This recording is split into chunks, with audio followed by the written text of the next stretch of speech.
മതമൗലികവാദ സംഘടനകളെ ചേർത്ത് പിടിച്ച് UDF സർക്കാർ. മുസ്ലിം ലീഗ് മന്ത്രി N. ഷംസുദ്ദീന്റെ സ്റ്റാഫിൽ ജമാഅത്തെ ഇസ്ലാമി നേതാവിന് നിയമനം. SIO മുൻ മലപ്പുറം ജില്ലാ പ്രസിഡന്റ് KK അഷ്റഫിനെയാണ് സ്റ്റാഫിലെടുത്തത്. ഓഫീസ് അറ്റൻഡന്റ് പദവിയിലാണ് നിയമനം.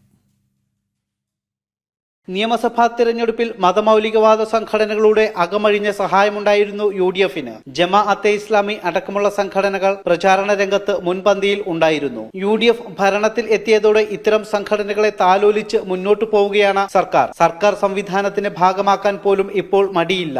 മുസ്ലിം ലീഗ് മന്ത്രിയായ N. ഷംസുദ്ദീന്റെ സ്റ്റാഫിൽ നിയമനം നൽകിയിരിക്കുകയാണ് ജമാഅത്തെ ഇസ്ലാമി നേതാവിന്. അവരുടെ രാഷ്ട്രീയ സംഘടനയായ വെൽഫെയർ പാർട്ടി സംസ്ഥാന കമ്മിറ്റി അംഗം KK അഷ്റഫിനാണ് ഓഫീസ് അറ്റൻഡന്റ് പദവിയിൽ നിയമനം നൽകിയത്. ഫ്രറ്റേണിറ്റി മൂവ്മെന്റിന്റെ സംസ്ഥാന സെക്രട്ടറിയുമായിരുന്നു അഷ്റഫ്. SIO മലപ്പുറം ജില്ലാ പ്രസിഡന്റ് ചുമതലയും വഹിച്ചിട്ടുണ്ട്. സ്റ്റാഫിൽ പ്രാതിനിധ്യം കിട്ടുന്നില്ലെന്ന് പറഞ്ഞ് യൂത്ത് ലീഗ് MSF നേതാക്കൾ പരസ്യ പ്രതികരണം നടത്തുമ്പോഴാണ് ജമാഅത്തെ ഇസ്ലാമി നേതാവിന്റെ നിയമനമെന്നതും ശ്രദ്ധേയം.